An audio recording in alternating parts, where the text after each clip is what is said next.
Film की शुरुआत में हम रोबोट से भरे एक शहर को देखते हैं जहाँ सिर्फ रोबोट ही रहा करते थे। और वहीं हम हब नाम की एक एक्साइटेड रोबोट को देखते हैं जो आज बहुत ज्यादा खुश होता है क्योंकि आज उसके घर उसका सन आने वाला था। असल में उसके घर एक बेबी रोबोट के छोटे छोटे पार्ट्स आए थे जिन्हें आपस में जोड़कर वो और उसकी वाइफ अपने बेबी रोबोट को बना लेते हैं और उसे रोडनी नाम देते हैं। समय के साथ रोडनी बड़ा होते जाता है क्योंकि उसके पेरेंट्स हर साल उसके पार्ट्स को बदल कर उसे अपग्रेड कर देते थे। पर रोडनी के डैड एक रेस्टोरेंट में डिशवॉशर का काम करते थे, इसलिए उनके पास इतने पैसे नहीं होते थे कि वो अपने बेटे के लिए नए पार्ट्स खरीद सके। इसलिए वो हमेशा अपने फ्रेंड्स और रिलेटिव्स से यूज्ड पार्ट को लेकर रॉडनी के पार्ट्स को बदलते रहते थे।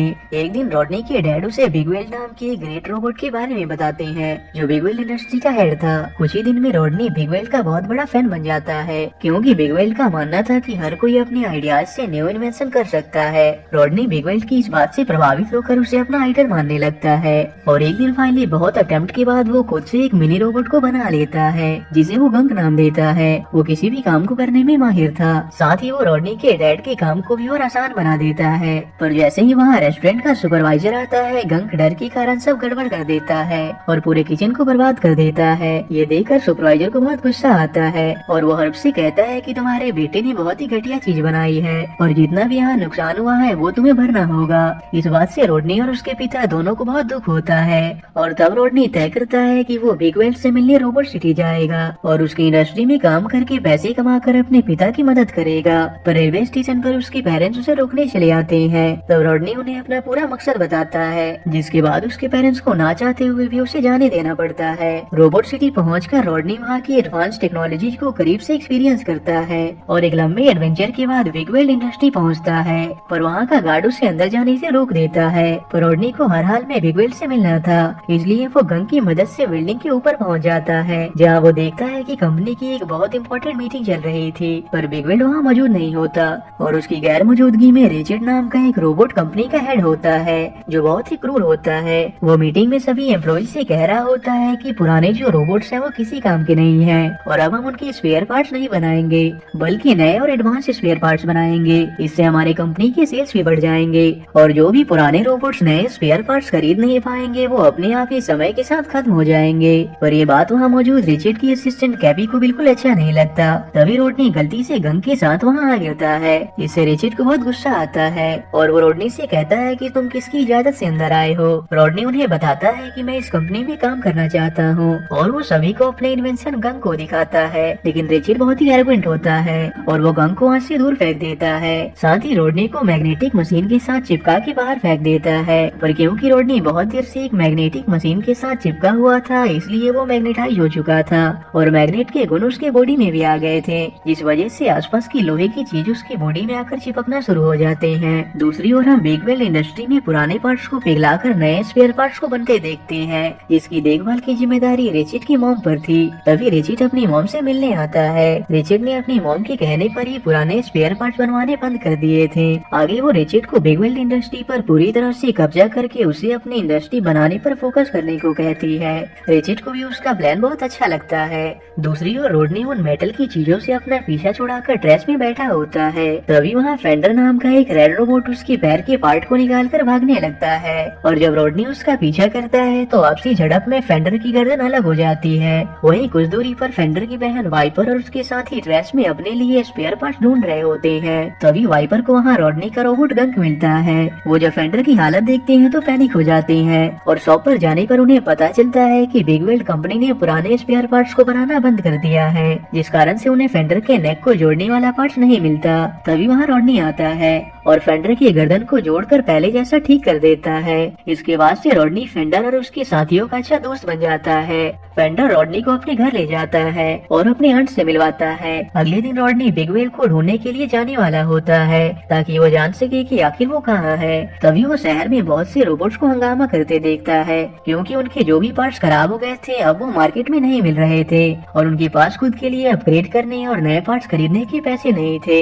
तभी वहाँ रॉडनी आ जाता है और जैसे ही सभी को पता चलता है कि फेंडर की गर्दन रॉडनी ने जोड़ी है वो सभी रॉडनी के पास चले आते हैं। रॉडनी उनकी मदद करने के लिए तैयार हो जाता है और वो एक एक करके सभी रोबोट्स को रिपेयर कर देता है जिससे वो शहर में बहुत फेमस हो जाता है। पर उसके सामने अभी भी बहुत बड़ी प्रॉब्लम होती है कि वो हर एक स्पेयर पार्ट को रिपेयर नहीं कर सकता था। उसे नए स्पेयर पार्ट्स की जरूरत थी, इसलिए वो बिग वेल से मिलना चाहता था ताकि वो उन्हें कन्विंस कर सके कि उनकी कंपनी को नए स्पेयर पार्ट्स बनाने चाहिए। रॉडनी को अपने डैड का मैसेज मिलता है जिससे उसे पता चलता है कि उसके डैड का एक पैर खराब हो चुका है और उन्हें नए पार्ट्स की जरूरत है, इसलिए रॉडनी हर हाल में बिग वेल से मिलने का फैसला करता है। दूसरी ओर रिचर्ड की मॉम उसे बताती है कि शहर में कोई ऐसा आ चुका है जो सभी के पुराने पार्ट्स को रिपेयर कर रहा है, इसलिए वो रिचर्ड को उसे ढूंढकर खत्म करने को कहती है, नहीं तो वो उनकी कंपनी के लिए खतरा बन सकता था। तभी रॉडनी को गंग से पता चलता है कि आज बिग वेल कंपनी में एक फंक्शन का आयोजन किया जाने वाला है जिसमें बिग वेल भी शामिल होने वाला है। ये जानने के बाद रॉडनी अपने दोस्त फेंडर के साथ भेष बदल कर किसी तरह फंक्शन में एंट्री ले लेता है, लेकिन तब रिचर्ड वहाँ आता है और सभी से कहता है कि किसी कारण से आज बिग वेल यहाँ नहीं आ सकते। ये सुनने के बाद रॉडनी को शक होता है कि रिचर्ड जरूर कोई बात छिपा रहा है और वो रिचर्ड पर बिग वेल को कैद करने का आरोप लगाता है ताकि वो खुद इस सब का मालिक बन सके। ये सुनकर रिचर्ड बहुत गुस्सा हो जाता है और रॉडनी को अपने सिक्योरिटी से वहाँ से ले जाने को कहता है, पर तब कैपी उसे सबके सामने गुस्सा न करने को कहती है और रॉडनी को वहाँ से लेकर निकल जाती है। वहीं हम फेंडर को देखते हैं जो उस पार्टी में मिली अपनी दोस्त को उसके घर छोड़कर वापस लौट रहा होता है। तभी वहाँ रिचर्ड की मॉम की गाड़ी आ जाती है जो फेंडर को कैद करके अपने साथ लेकर चली जाती है। दूसरी ओर रॉडनी के कहने पर कैपी उससे बिग वेल से मिलवाने ले जाती है, जहाँ फाइनली रॉडनी बिग वेल को अपने सामने देखकर बहुत खुश होता है। इसके बाद रॉडनी बिग वेल को अपना इन्वेंशन दिखाता है, लेकिन रॉडनी का रोबोट बिग वेल को देखकर नर्वस हो जाता है और अपने आप इलेक्ट्रिक शॉक सर्किट कर लेता है। इसके बाद रॉडनी बिग वेल को सारी बात बताता है कि किस तरह रिचर्ड की मौजूदगी में बिग वेल कंपनी ने पुराने जनरेशन के रोबोट पार्ट्स बनाने बंद कर दिए हैं और अब उनकी कंपनी सिर्फ अपग्रेडेड पार्ट्स ही बना रही है, जिससे गरीब रोबोट को बहुत परेशानी का सामना करना पड़ रहा है और इस समय सभी रोबोट्स को आपकी जरूरत है। इस पर बिग वेल उससे कहता है कि मैं इसमें कुछ नहीं कर सकता क्योंकि मैं एक पुराने जनरेशन का रोबोट हूँ और मुझे लगता है कि अब बिग वेल को रिचर्ड जैसे हेड की जरूरत है और मैं तुम्हें एक एडवाइस दूंगा कि तुम ये सब बंद कर दो। बिग वेल की इस तरह की बातें सुनकर रॉडनी बहुत हैरान होता है। दूसरी ओर हम फेंडर को देखते हैं जो फैक्ट्री में रिचर्ड की मॉम के सामने होता है। वहाँ ओल्ड रोबोटिक पार्ट्स को आग की भट्टी में डालकर नष्ट किया जा रहा था। वहाँ के रोबोट फेंडर को भी नष्ट करने की कोशिश करते हैं, लेकिन फेंडर किसी तरह अपनी जान बचाकर वहाँ से भाग जाता है। इसके बाद हम रॉडनी को देखते हैं जो अपने पेरेंट्स से फोन पर बातें कर रहा होता है और उसे पता चलता है कि उसके डैड की हालत बहुत खराब हो चुकी है और रॉडनी के डैड उससे पूछते हैं कि क्या तुम्हारी मुलाकात बिग वेल से हुई। ये सुनकर रॉडनी मायूस हो जाता है और वो अपने डैड को पूरी सच्चाई बता देता है कि बिग वेल अब पहले जैसे नहीं रहे और वो किसी की फिक्र नहीं करते। रॉडनी की बातें सुनकर उसके डैड उससे हार ना मानने को कहते हैं और उसे भरोसा देते हैं। इसके बाद वहाँ रॉडनी के दोस्त भी चले आते हैं और रॉडनी अपने दोस्तों को भी रैचेट का सामना करने के लिए तैयार कर लेता है। तभी वहाँ बिग वेल भी आ जाता है जिसे अब एहसास हो चुका था कि रैचेट जो कर रहा है वो सही नहीं है और वो उसके काम में साथ देने के लिए तैयार हो जाता है। इसके बाद बिग वेल रॉडनी और उसके दोस्तों के साथ अपनी कंपनी पहुँचता है और वो रॉडनी और उसके दोस्तों को बाहर ही वेट करने का बोलकर कंपनी के अंदर चले जाता है। वहाँ रैचेट उसे अपने सामने देखकर हैरान हो जाता है। बिग वेल उसे बताता है कि वो उसके काम को देखते हुए उसे कंपनी से निकाल रहा है, पर ये सुनकर रैचेट धोखे से बिग वेल के सिर पर वार कर देता है जिससे बिग वेल वहीं बेहोश हो जाता है। पर इससे पहले कि वो उन्हें ले जाता, रॉडनी गंक और कैपी के साथ वहाँ पहुँच जाता है और वो किसी तरह रैचेट के रोबोट को चकमा देते हुए बिग वेल को लेकर निकल जाता है। पर रैचेट भी एक बड़ी सी मैग्नेटिक मशीन लेकर रॉडनी और बिग वेल का पीछा करने लगता है। भागने के दौरान ही रॉडनी बिग वेल को फिक्स कर देता है जिससे वो होश में आ जाता है। तभी वहाँ कैपी भी एक बड़ी सी मैग्नेटिक मशीन लेकर चली आती है और उस मशीन में रॉडनी और बिग वेल को चिपकाकर सुरक्षित स्थान पर ले जाने लगती है। पर तभी रैचेट भी वहाँ एक मैग्नेटिक मशीन लेकर आ जाता है और कैपी से रॉडनी और बिग वेल को छीनने की कोशिश करता है और उसी दौरान वो फैक्ट्री में चले आते हैं। तब रॉडनी किसी तरह रैचेट की मशीन से मैग्नेटिक फील्ड को खत्म कर देता है जिससे वो रैचेट की मशीन से अलग हो जाते हैं। लेकिन अगले ही पल कैपी के गाड़ी का एक्सीडेंट होने के कारण वो फैक्ट्री में चले आते हैं जहाँ बिग वेल लवा से भरी भट्टी में गिरने ही वाला होता है, पर रॉडनी के कारण वो बच जाता है। तब रैचेट एक बड़े से रोबोट में बैठकर रॉडनी और उसके साथियों को अपने बोट आर्मी की मदद से चारों तरफ से घेर लेता है।